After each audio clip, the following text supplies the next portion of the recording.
Dans cette vidéo, je vais te donner les 3 points les plus importants afin de réussir ton entretien client. Je vais t'expliquer quelles informations tu dois obtenir avant l'entretien pour être pertinent lors de l'entretien. Je vais t'expliquer aussi à quel moment tu dois parler du prix. Ça, c'est une erreur fondamentale chez les coachs sportifs en général.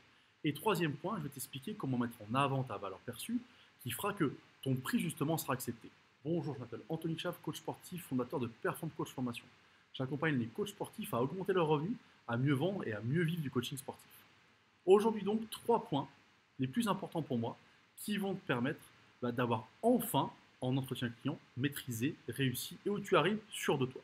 Le premier point, ce sont les informations que tu dois obtenir quand tu vas avoir le premier contact afin de préparer ce rendez-vous client.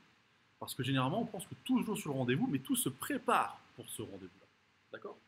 Donc, lors du premier contact, téléphonique, WhatsApp, Messenger, tu dois obtenir des informations. Alors oui, tu vas en obtenir toi parce que tu vas chercher à connaître plein de choses sur ton client. Mais ça, c'est pour, j'allais dire, ton côté terrain. Moi, ce qui m'intéresse, c'est le côté business.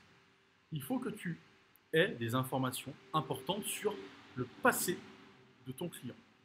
Qu'est-ce qu'il a fait, qu'est-ce qui n'a pas marché et pourquoi. S'il veut perdre du poids, par exemple, dans son objectif, qu'est-ce qu'il a déjà essayé? Quel est son parcours? Qu'est-ce qu'il fait au quotidien? Et ça doit te servir pour, lors de l'entretien derrière, mettre en confrontation avant vous avez essayé ça. Ça n'a pas marché parce que ça. Moi maintenant ce que je vous propose c'est cette solution-là. Et elle va fonctionner parce que ça. Et c'est ça qui est important.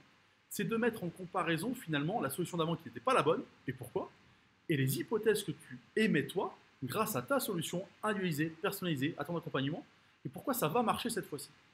Et ça c'est important, pour ça il faut beaucoup d'informations. On a tendance à jamais faire le lien, à être trop généraliste dans son discours. Le deuxième point, c'est le prix.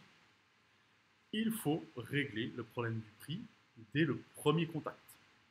Il faut que tu saches si la personne en face de toi, j'allais dire, va accepter le prix que tu lui proposes. Pour ça, je te donne une astuce très très simple. Il faut arrêter de faire une seule proposition. Il faut arrêter de dire, voilà, moi c'est ça. Parce que finalement, c'est là où tu as 50% de refus.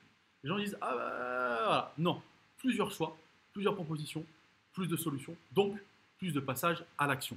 Ça, c'est vraiment très très très important. Le troisième point qui est en lien avec le deuxième, c'est ta valeur perçue.